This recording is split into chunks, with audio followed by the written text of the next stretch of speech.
Hello, my friends and kindred souls. Welcome back to Sage Thyme. I'm Lillian. This is your reading for this day, this moment, this space and time of which you find this reading. Yay! Congratulations for being you and being here and making it through another breath, another day, another cycle. I have a mic. Yay! A new mic, a mic period. So hopefully you'll be able to hear me well. I don't need to project to mess up the frequencies of my channelings, and at the same time you don't have to hopefully twerk up your volume or take extraneous efforts to be able to hear me well. I'd love to hear your feedback. Of course, always on the reading. It helps support me and this channel, but also on the volume. As I learn, I've done a ton of practice runs with this, of course, but I'm still learning the ins and outs of this particular mic piece of technology. So new things are happening in your external world. And this reading is talking about I keep hearing evolution and unfoldment, the outward unfoldment of the evolution that you've been working on within yourself, both in a larger cycle period of time. I'm being pointed to the era of Neptune and Pisces, which was a hard hitter, and then Saturn, of course, in the last 2.5 years, wrapped things up and escorted Neptune out of Pisces into Aries. So there's a bigger cycle that everybody, conscious of it or not, is under in this new becoming of self. But you're here and you're on this channel, a part of this channel, because you are a conscious part of your ever evolving in concentration, quantity, and quality of your presence consciousness, that embodiment of your more whole and higher, more advanced self. This is something that you've been working on, you've been working on. And so these readings are designed and being offered to you in connection of my higher self with your higher selves and the collective consciousness to first and foremost remind you that you're not alone in this.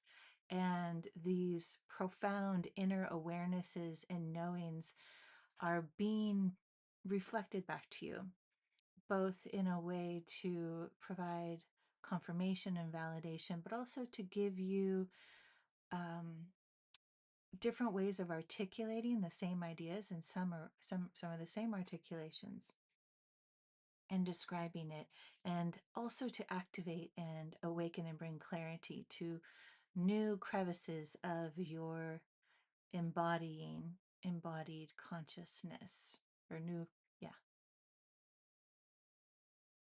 yeah.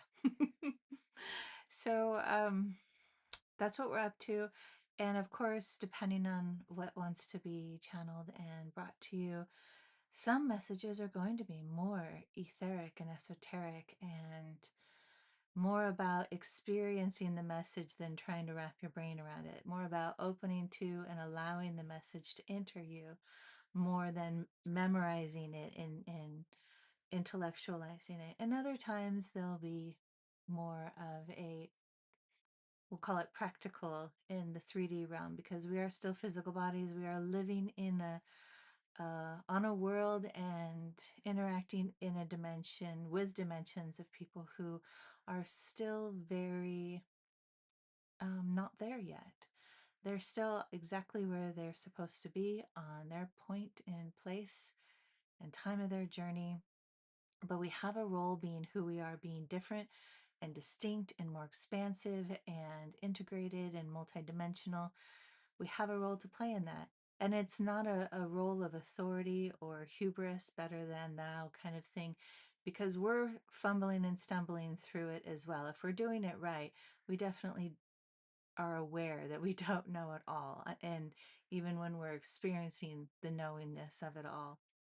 And so there's an incredible sense of humility with that we maintain, but is also just simply present there, even if we are experiencing through our sensorials, our clairs, and otherwise, even if we're experiencing other individuals different and more limited, more limited and restrictive, maybe fear-based as well, points of view and behaviors and actions in the world, and we're experiencing that and we're seeing it, and of course we're learning more and more the humility of not trying to superimpose and force our understanding and um, our knowledge and our wisdom upon them, rather than being in that state of embodied presence more and more. Because if you're on this journey, you are learning more and more the incredible, I want to say magic, but it's the intensity and profundity of our inner universe and its potency and its alignment, and how that reverberates into the external world around us, and how that reverberation affects others. For many of us, well, I know for all of us, there have been periods, extended periods, and then intermittent periods of that hermit archetype. And that was both for our benefit and others. And these were times where we were being just blasted and overwhelmed with distorted energies and thought forms and paradigms and constructs. And that was the weightlifting of it, right? That was the fitness testing and the refinement of our abilities to be able to be whammied by those and have them saturate within us, and then to counter move with them and dance them back in a way, vibratorily speaking, energetically speaking, um, and cognitive and biologically and physio, all the things, dancing all of those programs back into a space of dissolving, breaking down, and reshaping them back into something that is a next level of advancement and awareness for those who are playing those out. It doesn't mean that they'll be receiving those at your level. They may or may not, depending on where they are in their journey and where they're meant to be going. But it does mean it's how whatever is returned back in that alchemical process of alignment within you, whatever is returned back to them is exactly right for them. And however they handle it, that's their work. That's what they're supposed to do. So whether they do it with grace and grieving and tears and joy and elation and illumination, or whether they do it with rage and projection, just, you get to matrix it and shuck and jive and pivot out of the way. You also get to, if you are experiencing a ricochet back, that is part of the design for you to be able to not take energetic hits, but develop your own counter resistant reverberation. And it's not a deflection back, because we know if somebody, in a physical sense, if somebody were to punch us and we punch them back, or bomb us and we bomb them back, or belittle us and we belittle them back, or all the different things that are harmful, that only perpetuates the cycles of illness and sickness, and it just escalates and deepens and distorts and gets rotten and sicker, right? So when we get hit with somebody's reaction, for instance, if we're putting out the good vibes and the rainbow love, and it shakes them and rocks them so much that it breaks open and cracks open and releases crevices of really pent up and contained, think gaseous fumes and sickness and discord, and those break open and they're going to come back out and come right back at us. So instead of like having a boundary of no and deflecting it back at them, if that happens, there's debate, of course, each person has their own role.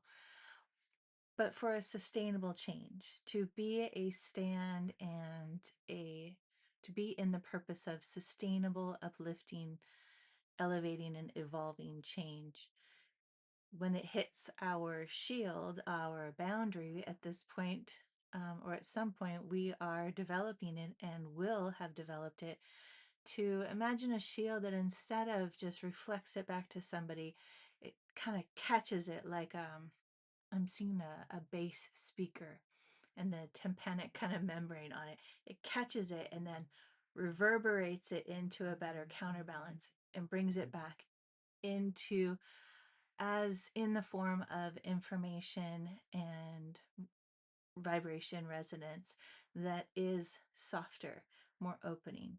And it'll look something as simple as two people. Imagine you're working a cash register and a customer comes up and they're just like da da da da da. And whether they're out loud or energetically, probably a combination of both. You could feel it, you can hear it, you can see it. They're all about taking their ish out on you.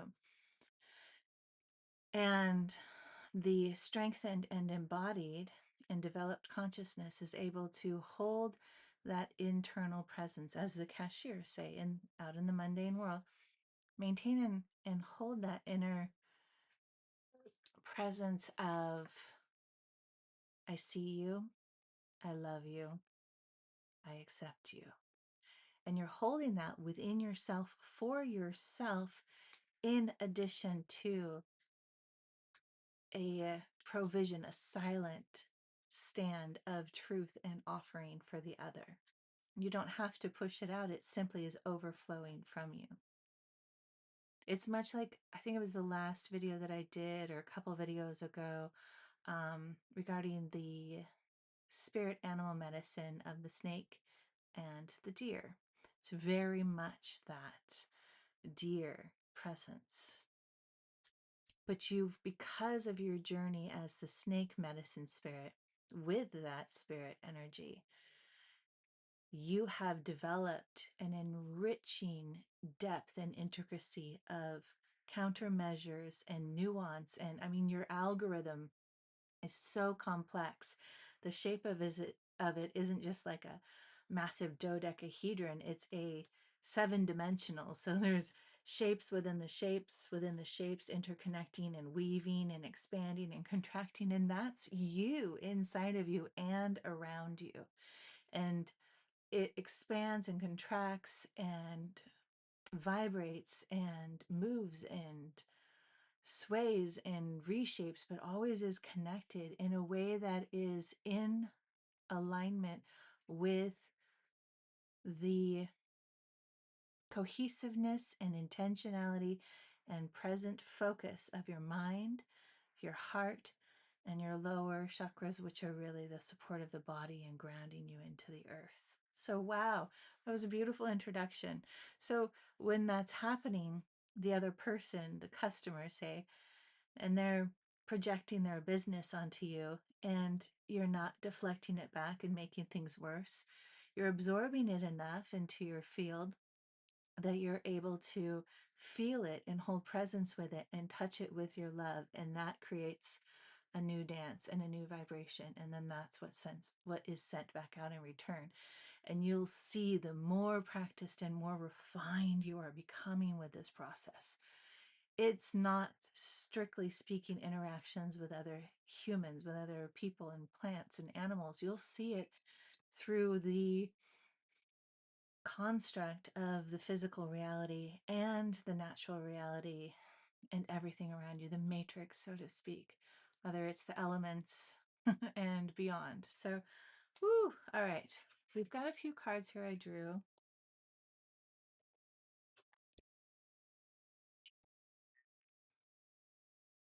Hi, friends. And I got a new deck, a new mic, and a new deck. Yay for me. It's called Unveiling the Golden Age.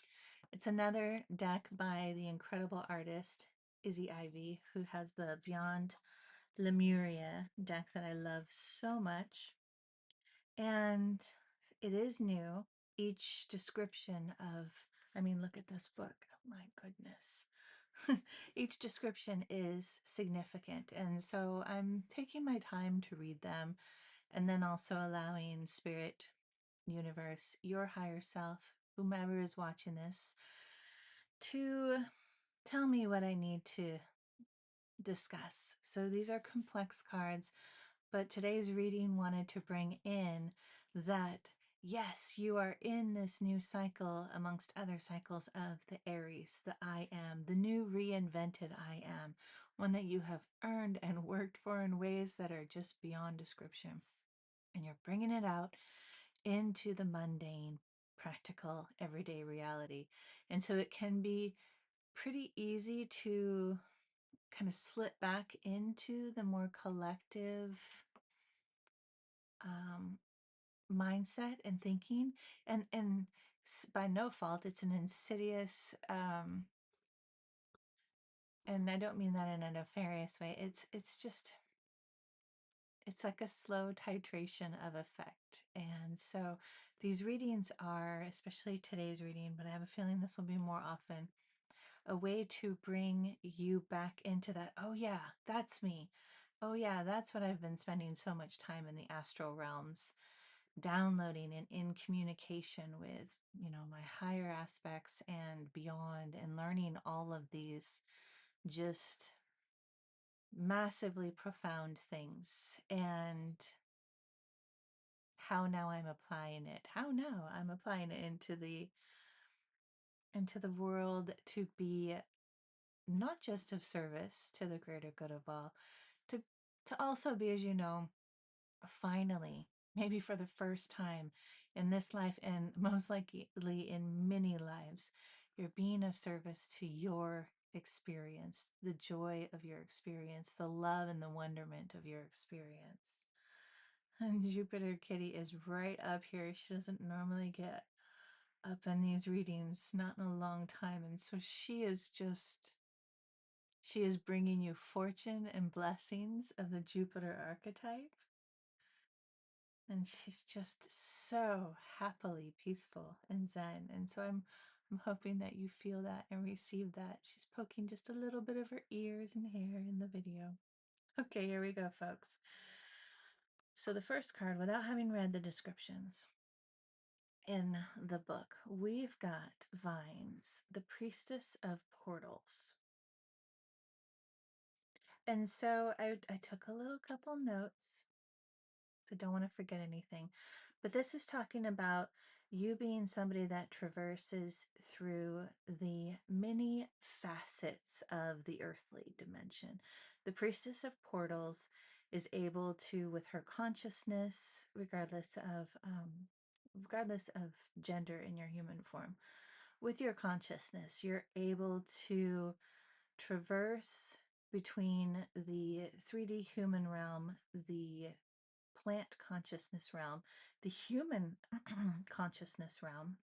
So you will find that you not only can communicate with animals and plants in their own language, but you can communicate with humans in the language that is not what they're speaking out loud, right? Their thoughts, feelings, and influences, as well as their past and their future self influences. So you're somebody that can communicate in these very different languages. You are a linguist in a way, but you do it through clairs. So maybe you do through clairaudience. Maybe it's more um, through color.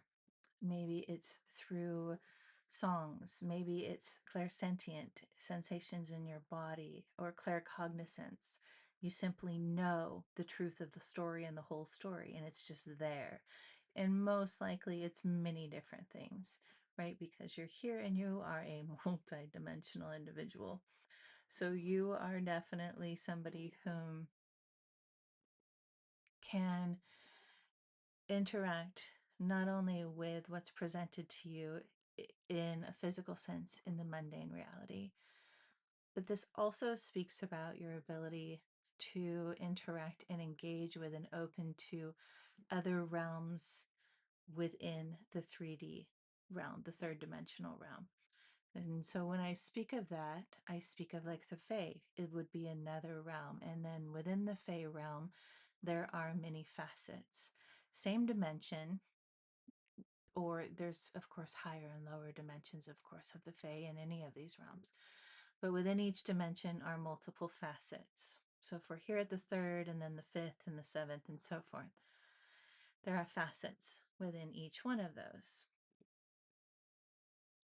And you're able to access them, sometimes by accident, most likely a lot by accident in the beginning. And then you start to ask the question in your mind and then out loud, and then it actually is being perceived by your guides and angels, higher self, etc., those helping you. How do I control this? How do I intentionally do this? And how do I do this responsibly and respectfully, both to myself and honoring my own health and wholeness, as well as to others in these other realms? Now, of course, this is not something that you're always or even often necessarily having a conversation with individuals that are still on their path of catching up to where you are, so to speak. But it's in the common conversations that you might be having. And not because you're lowering yourself. How do I want to say this? In a way, we are when we engage with individuals and other humans in the 3D realm who are still in a more dense aspect of the 3D realm. And not to get too much into it, but each dimensional realm also has layers, has rungs within. So the 3D reality could have, we'll say, 7 basic rungs and layers. And then within each one of those 7, there's a lot of steps and stepping stones, shall we say, and bridges within each dimension. And then, of course, the jumps to higher and lower dimensions. So I feel like I'm going off in so many different directions. 22 minutes on the clock. A lot wants to be said. I think we'll bring it back, and we'll bring that back into simply stating what the card wanted to be spoken about. You are somebody that kind of I'm getting a Jack and the Beanstalk sort of thing, and it may seem like, in Jack and the Beanstalk, he travels up the beanstalk to the realm of the giants, but he's not in a higher dimension. He's just simply, that was his portal to get to another realm within the same dimension that he exists in, and it's the realm of the giants. And so there's not only these different realms of the fae and the plants and animals, there is a realm in each dimension of what we would consider the matrix. So the ones and zeros, the codes, the algorithms, you can enter those and interface with them and visualize them and see how they're playing out. Maybe even, um, mm, well, you can influence them, but not in a way outside or, yeah, not in a way that's outside divine design, right? So you can see how they work and how they shift and change. Firewalls, we can really use all the different aspects of computer systems and AI as a blueprint to see how um, a layer of this reality operates. And all of them are relevant, all of them are pertinent, regardless if it's the plant realm or the digital realm or the imaginal realm, which is a bit like a giant artist's studio, where blueprints are made, but instead of like an architecture to table, it's blueprints being made, with shapes and frequencies, and each one in colors represents a whole litany of things. So this is what the priestess of portals is talking about, and this is bringing to your awareness so that you get to now have more clarity in it and open more definitive doors and sights of it and work with it and communicate, have conversations with it in a way that is now more comprehensive and advancing. All right. She's just going to sit on my notes for this next card, and that's because I'm not supposed to look at them, apparently. So the next card is the central sun. Sage of Portals. Isn't that gorgeous? So in what we can perceive in our own visual, advanced telescopic imagery, the central sun is more of an absence of something, and it's what our universe circumvents around. It is the gravitational center of all of the solar systems and galaxies within our universe. And they just circle around, our planet and our solar system is, in terms of actual speed, it's like blazing through the cosmos at like unimaginable speeds, circuiting around the central sun. But to look at it from a scope that would be able to take in the entire breadth of the central sun and all the galaxies surrounding it, it wouldn't look like much is moving at all. And being in it and on the planet, it doesn't feel like we're being propelled at immeasurable speeds. Well, measurable, but still unimaginable. But here, oh, I'm being asked to say one other thing. Okay.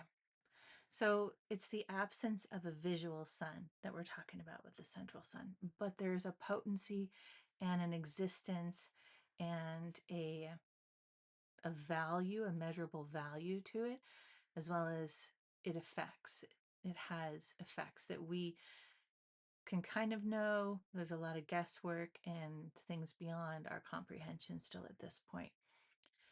And that theme of we know it exists by the absence of it and everything that's around it is wanting to be brought forward as a reminder of basic sciences in our world right now. Everything that we call hard science, factual science, the foundation of everything that we base our labs and our tests and scientific methods, again, the very, very root foundations of that all come from speculation by the absence of things. And eventually we're able to measure, but then there's a new absence of things at a greater core of that. And this is where physics comes in. So not being able to see something, but seeing its effect, like a black hole is another example. We're able to say, oh, that's a black hole, and that must mean this black hole means this, this, and this. And we do this at the platform of everything we base all of our science and all of our quote unquote facts from. And this is really important because it brings to point a very fundamental recognition that every time we understand the truth of anything, if we're wise, we also simultaneously come to recognize, based on facts, we come to recognize that all of those truths and the facts supporting them come from an unknown variable and a foundation, a core, a root of unknown variables. And this is what wants to really be brought in with this central sun card, the Sage of Portals. This card was instantly talking to me about the dimensions and the facets within the dimensions. And I love that because it ties so beautifully with the priestess of portals, right? So we've got the priestess who's learning to move through different realms within one dimension, the third dimension, maybe a little above, maybe a little below. But here, this is talking about, well, let's, for purpose, let 1, 2, 3, 4, and we'll go center 5. So let's for reference sake talk about this as 5 different dimensions, and this is a two-dimensional view of it, so we're not seeing the whole shape of it and the innards of it. We're just seeing like a cross section of it. And if we take, say, for instance, this first outer kind of flower pedaling around the central sun as, let's call it, the third dimension. Within that, we can see all each one of these little petals has multiple facets. And then there's multiple petals. And we'll say one of these petals of this third dimension, right? Display, this cross-section view of third dimension. One petal has, we'll say on there, 5 realms within it. And we'll call it plant and animal is one. We'll include the Fae with that. We'll say the digital codings would be another one. And we can say elementals, the baseline things could be another. I mean, there's many different ways of categorizing it. And there's many different types of realms to interact with. So it's a little bit tricky right now for me to say it because I don't want to define different realms because there is overlap and intertwine as well. And then confuse you, but at the same time, I feel like if I don't define them, it would be confusing. I'm being reminded, and you know what you don't know, and you're comfortable not knowing. And so that is wonderful. Thank you for that. So let's bring it back.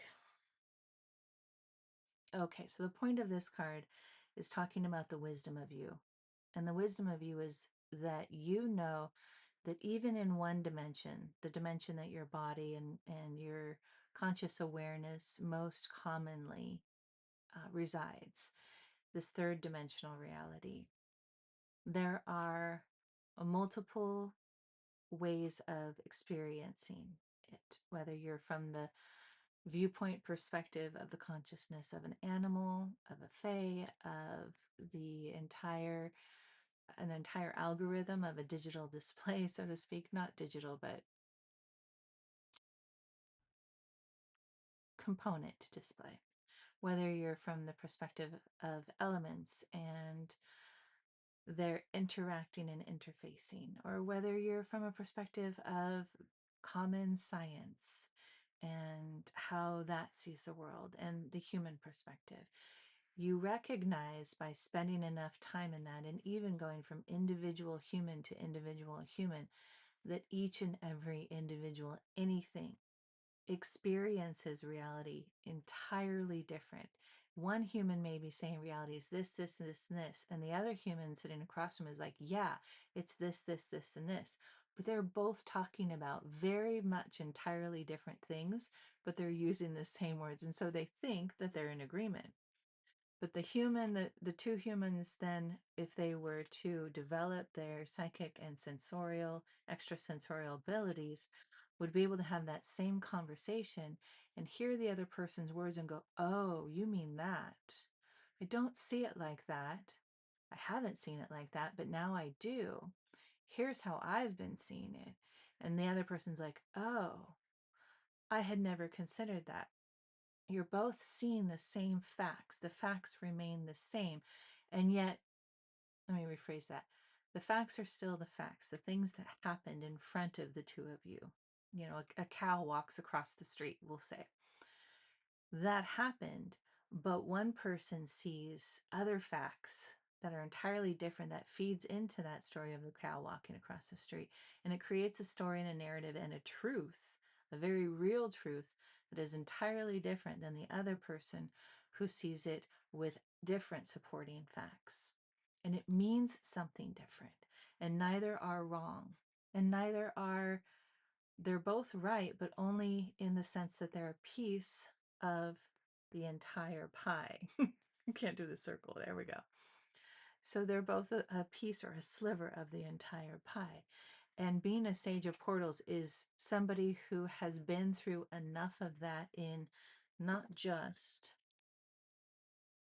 the dimensional reality you're physically residing within. You have moved from the underworld to the 3D, to the 5D, back to the underworld, back to the 7D, and you have explored different facets therein.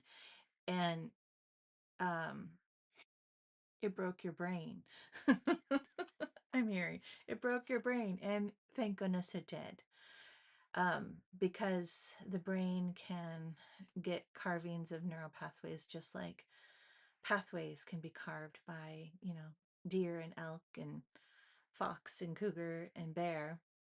And that doesn't mean it's the only way to get from the mountain and the plateau to the river and the lake. There are many ways to get there, and there are many experiences to be had in those many different ways. And so when our brain has to be unstructured, it's important for it to break. And that's where those of us who have been through this, or if you're listening to all this because you have such an incredible potential for wonderment and availability to expand your consciousness and your experience in life, thank goodness you're here, because we need more of you. And you you'll have those moments, if you haven't already, of, am I crazy? Am I mad? This must be madness. If I told anybody around me, in fact, people around me are picking up on it without me even saying anything, and they think I'm bonkers.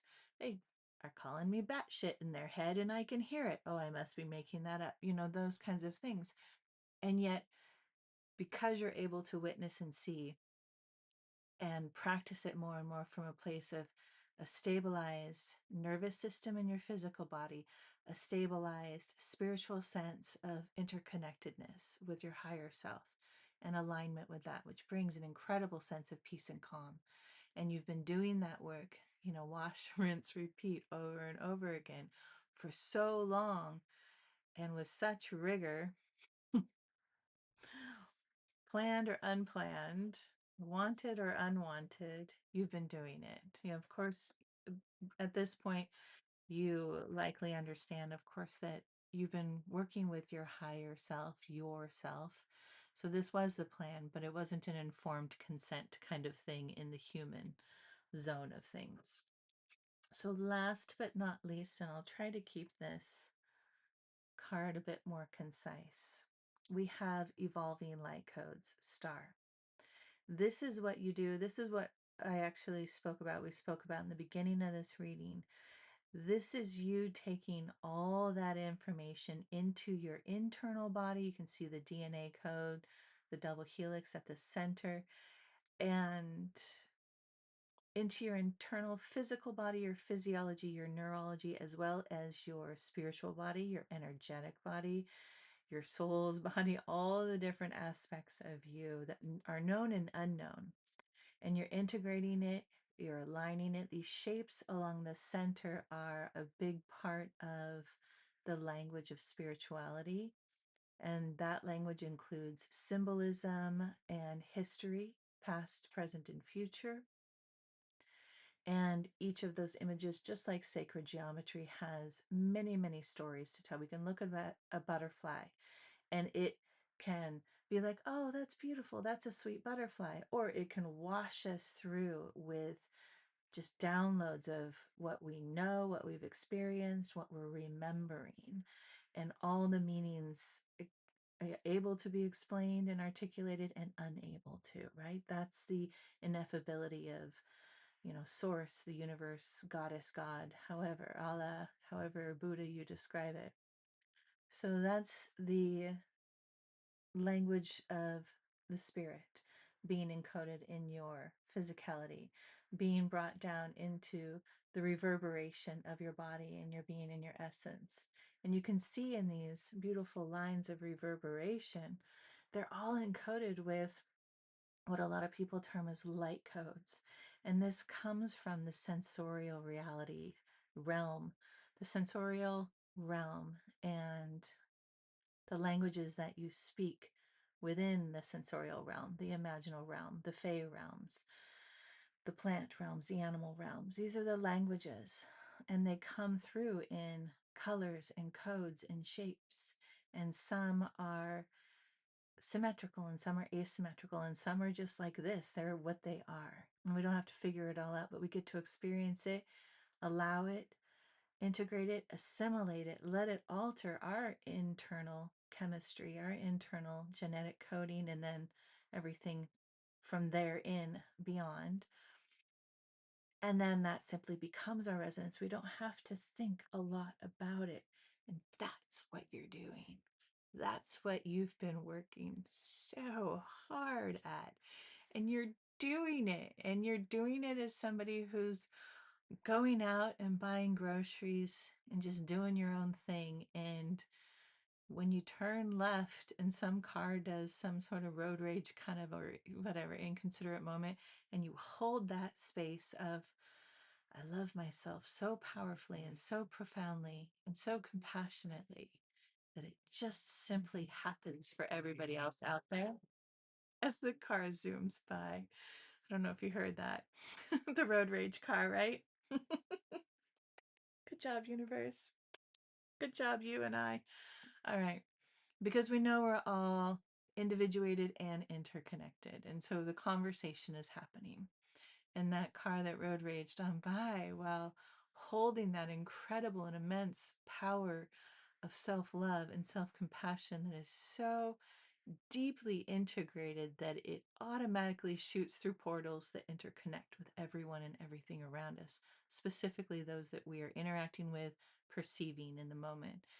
And that car that just zoomed by as I was speaking of that, they're picking up on and feeling that compassion, that awareness and consciousness of what are my choices and actions and behaviors? How are they affecting others? And it's reflecting back into them. They're feeling it and it's jarring them most likely.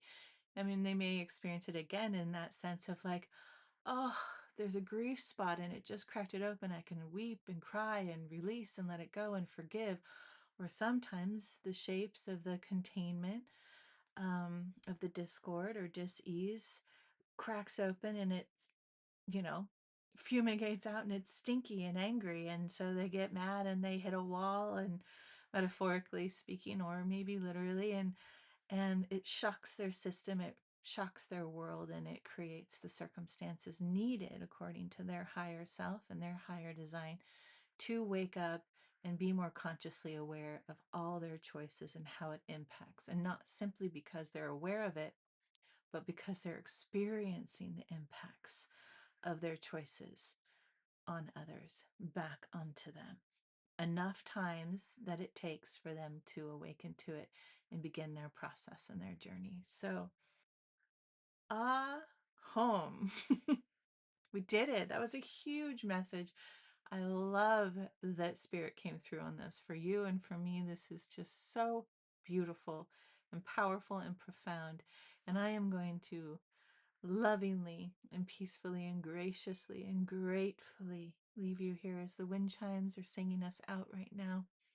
May you go forth through your day with so much love, beauty, joy, wonder, and peace. I love you. Thank you. Aho.